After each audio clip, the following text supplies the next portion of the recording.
Hey, what's up everybody? It's Kupo. I'm back and I got another awesome video for you guys. So I want to talk to you today about the top 5 things that I think that new players should know before starting Helix. The first thing I want to show you guys is a recipe called the Bloody Burger recipe. As you guys go through the game, you're going to get a lot of raw meat from just killing whatever monsters. Well, if you get this Bloody Burger recipe, you could just combine it with bread at a campfire and bam, you're crafting bloody burgers. So as you can see, it's 180 health regen over 20 seconds, which is absolutely ridiculous. This recipe will heal you to full all the way into your level 30s, maybe even 40s if you get the food eating perk, which is somewhere in here. Let me find it for you. Survival, Good Eater. There it is, Good Eater. If you get this one, it doubles the amount. I think it doubles the amount of health you get from food, So, you might want to wonder, where can I get this recipe? Well, very simple. Here we're at the Dome City, at the small farm. Just south of it is the small farm, and as you can see, Goliath's down here. So, you can easily run here kind of early on in the game, and once you're at the small farm, inside the little hut, you can just steal the recipe. So you might have to sneak your way in here. There's no one around, but there it is, Bloody Burger recipe.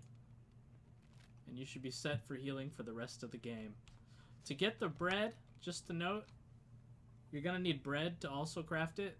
See, raw meat and bread. Bread can be sold at the tavern style vendors. So I think there's a guy named, I think it's Frank in the Outlaws. He's the barkeeper guy. He sells it. The guy inside the tavern in Goliath sells it. In fact, I can probably even show you what his name is if I just scroll in here. Oren. This guy right here sells bread. And there's also the lady over here at the Hort. Martha. Is it Martha? Yep, Martha also sells it. Hers doesn't replenish for me, but these two do. The one at Goliath and the one here. So, as you get later into the game, Oren might not talk to you, depending on the decisions you've made, and the same with the Outlaws. So, be careful and be wary of that, but that's way at the end of the game. By then, you probably won't even need this food anymore. So there you have. That's the first thing that I think every new player should know. Alright, the second most important thing that I think beginners should know is where the sunglasses are. The sunglasses are easily the best headgear in the game, and you can just find them lying on this car right here. So let's take a look where we're at. South of the converter and south of Besa, and north of the Tavor Mountains, and over here we have the camp in the center. So you can find it right here on this bridge on top of a car, and right here, sunglasses. Now when we equip the sunglasses, it'll show you where all the loot is. It's like an infrared type of deal. So sunglasses right here.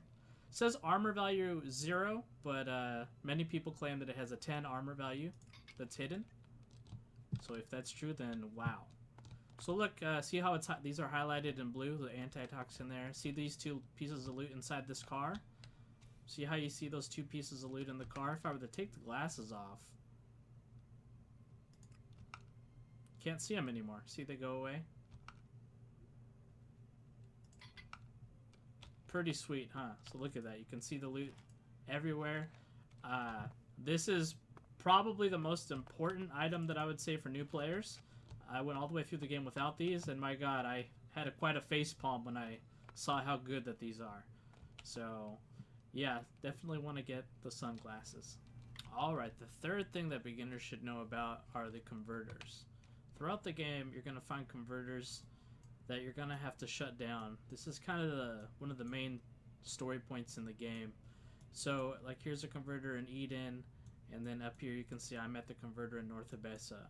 So there's many converters, and once you've gone all the way through and cleared them all out, you can actually go up top, and you should always go on top every time you clear a converter. So normally when you get to the top, you'll just come out the top door like this, and if you just go up and around, you can fly up here And all the converters look exactly the same. This will be the same for all of them. And once you go down here, there's always very rare and a high abundance of loot. This one in particular, the converter in North Abessa, has a very special weapon called the Redeemer. So this one's kind of a 2-in-1 thing beginners should know. I consider the Redeemer the best plasma rifle in the game. Or energy rifle, whatever you want to call it. And it does a whopping 100 damage with a socket. So, and it's also a dexterity intelligence required, which is very synergetic with ranged weapons attribute bonus, as you can see here, ranged weapons, which takes dexterity and intelligence to learn this perk. So getting the 30% extra damage is synergetic with this weapon. So to keep an eye out for this one. This is one that you people who want to use a gun, this is the gun for you. So that is the third thing that beginners should know about. Alright, the fourth thing that beginners should know about is monsters can respawn. So how this is going to work is you can defeat a monster and then go sleep for 2 days, and generally speaking they'll respawn. So here we've defeated this Nightshade. And now I'll just go sleep in a bed for 2 days and we'll see if there's another spawn here. And there will be. This is a big question that people had at the very release of the game, because most Piranha Bytes games, the mobs do not respawn. So this one's a little different. The mobs do respawn, but not all of them. Some of the mobs in the game are actually set in place, usually higher tier mobs. And those ones will not respawn. So if you kill a mob in a spot, it's not guaranteed it's going to respawn if it's one of those. So as we go back here, you'll find there's going to be another mob here. And hopefully it's not a Nightshade. Oh, it is another Nightshade. Okay. You're not always going to respawn the same mob. There's different tiers of mobs, and there's just a chance for them to respawn. I believe it's every 5 levels, I think, you have a chance for another higher tier of mob to spawn. So this Nightshade, for example, will not spawn in your game until level 25. You can find Nightshades throughout the world, but they will not respawn. They're set. They're physically set into the world. So level 25, you'll get Nightshades and Trolls to spawn. I'm not sure how it goes earlier than that, but as you level, every 5 levels, you'll progressively get higher tier mobs. So that's how mob respawning works, and this will help you a lot, because if you need a little bit of experience, if you need a little bit of money maybe, you might want to just run out and find a little farm route and kill some mobs, sleep for 2 days, go kill some more, get some loot, get some money, get some EXP. So that should be really helpful for you guys. Is the fourth thing that you should know about. Okay guys, the fifth thing that beginners should know about is melee is really hard in this game, melee combat. Some of you guys might be a little hard-headed and say, no, I want to stick to melee. And that's fine. It's fun. It takes a lot of patience. You need to know if you're going to go melee in this game, lots of patience, and there's a lot of strategy. And you know what? It's really rewarding once you master the art of melee combat. But that being said, I want to extend an olive branch here. There is an alternative. You can get yourself a bow. You can get yourself a gun. Ranged weapons in this game are very powerful. So personally, I like to put my points towards getting a nice ranged weapon. The best bow, highest damage dealing bow, is the war bow. So when I start a new game, my first thing I do is I get the stat points for the war bow. So, and then I slowly upgrade it to level 3 where it gets a whopping 120 damage. So as I start the game, all the points, as you can see, are going to go dexterity, strength. Just so I can get the war bow equipped and I can defeat monsters much easier as I go through the game. This means that I'm going to hold off on getting things like some of these perks that I don't really need. Like this armor perk, like why would I, like that's almost a waste. Animal trophies, yeah, getting level 1's pretty nice, but you don't necessarily need that. I'd rather have the bow equipped, so you can actually kill stuff. Like what's the point of looting if you can't even kill stuff? And you know, some of this stuff, you just don't need it. You don't need it right away, you'll get it later, no problems. So take your attribute points, put them towards your weapon. Even if you want to go a melee route, the same thing. Make sure you got your weapon equipped that you're comfortable with, where you can actually progress through the game. So I just wanted to let you guys know ranged DPS is amazing in this game. The jetpack is so awesome, hovering in the air, shooting arrows, shooting plasma balls on the ground. What an amazing game. That's all I have to say about that. So that's the fifth thing that I think you guys should really know about, is how great ranged weapons are. Okay guys, so the sixth really important thing I think beginners should know about is you can get rings and you can get amulets that increase your stats. So I'll show you ones of note that are very easy to get. You can get pretty early into the game. So the first one is the dual skill ring, which gives you +5 strength, +5 dexterity. So this is very good if you're trying to put a bow on, because bows take strength and dexterity. And then the amulet that's very easy to get is the Survival Artist Amulet that gives +10 to dexterity and also +1 Experience Hunter, which is pretty fabulous. That gives you more experience for killing monsters. So you definitely want to keep an eye out of this if you're going some sort of dexterity build. And then the third thing I want to note is there is a Ring of Power, which gives 10 strength, 10 stamina. So as you know, 10 strength, that's a lot of strength. So it'll definitely get a strength heavy requirement item on much earlier into the game. So if you're struggling getting the stats to equip a weapon, these are very good options. So I'm going to tell you where to get them. So the first thing I want to tell you is the Survival Artist Amulet. I'm going to show you where to get this. Well, I'm going to tell you where. I'm going to put in the description box my guides on how to get these items, and you just go pick it up, but I have them in the guide. So let's show you the Survival Artist Amulet. You can pick the this amulet up and the dual skill ring as you walk up towards the Hort. Eventually you're going to want to make a pilgrimage up to the Hort as you play through the game. So why not just grab these items on your way up there. So right here I have it marked for you. In this structure right here, you can actually find the amulet for the +10 dexterity and experience hunter. So that's where it is on the map. Here's the company premises, volcano, crater, and the castle ruins. So just head right here and you can get that sweet amulet. It's just sitting there for you to pick up, no problems. And then the really cool thing about the amulet and the dual skill ring is the dual skill ring is actually right here. And of course my button's not going to work. Oh, now it's working. Okay. Sorry about that. So the dual skill ring is up here actually on this structured thing here. So once you go get the amulet, you can actually just run up and over here and fly up on top, and bam, you got the dual skill ring. So just like that, you got 10 dexterity,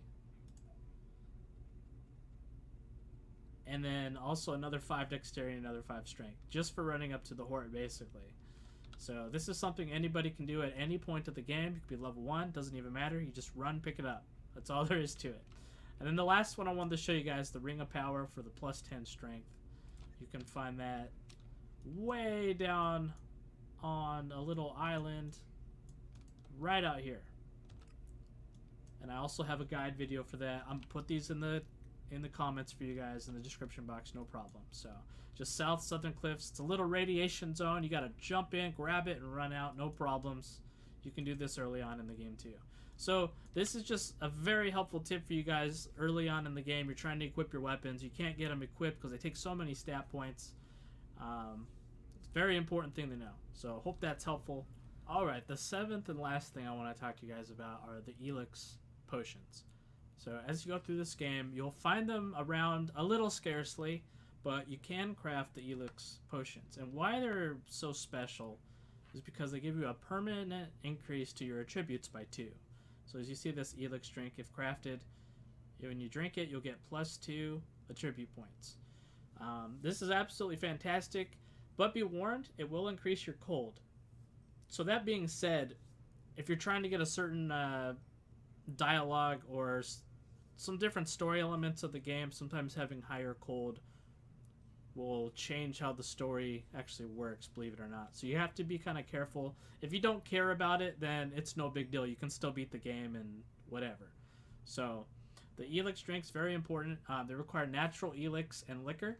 You can buy the liquor generally from the same place you can buy the bread that I talked about earlier, the barkeep type vendors. And there's many various vendors throughout the game that sell natural Helix. So as far as buying it, it's not that rare. You can find it at many vendors. Same with the liquor. Natural Helix itself seems to drop mostly from mutant mobs. So those are the ones you want to hunt. You'll want animal trophies, at least level 1, probably to start hunting them and actually getting the natural Helix. My personal recommendation is to just not even worry about farming natural Helix until level 25, because that's when the higher tier mobs will spawn, and you will get up to like 6 natural Helix for just killing one monster. I think it's the patrons will give you 6 natural Helix. So, yeah, you can get the recipe from many NPCs. The first, I just want to show you Ulrich. No, I won't accept that. So Ulrich here in Goliath, as you can see, will sell me Helix Potion recipe. So that's just one of many NPCs that'll sell it to you. I think Caldrum will sell it to you. He's the guy kind of in the center here in Goliath. You might have to have a certain level of faction before he does it. So in this game, sometimes things open up as you get higher into the faction. But yeah, Caldrum sells them. If you go over here, is Doc still alive? I might have killed Doc. Yeah, I killed Doc. There's a vendor here named Doc. Sadly, I killed him, so he's not here, but he's up here. He'll sell them to you. You have to do a quest, though, to open him up as a vendor. And then also, I'm sure there's somebody that sells it up here, too. I'm just not sure where. But you can find it all around. And, yeah, that's how you start maxing your stats once you get to the end of the game. And you can also find the Helix Drinks often at the converters. So just keep your eye out at the converters, especially on top of the converters. Which, just like I said earlier, look out at the top of the converters, and you'll find more Helix Drinks. So just so you know, this is an option to get extra stats or attribute points, is crafting Helix Drinks. And also, in order to craft them, you're going to have to get the chemistry skill in the crafting tree here. Chemistry. And that allows you to create chems and potions. So, I think that is the last and final tip that I have for you guys for just starting up the game. Just little things you should know about. Hope this is helpful for you guys. And as always, like, comment, and subscribe. I'll see you guys in the next video.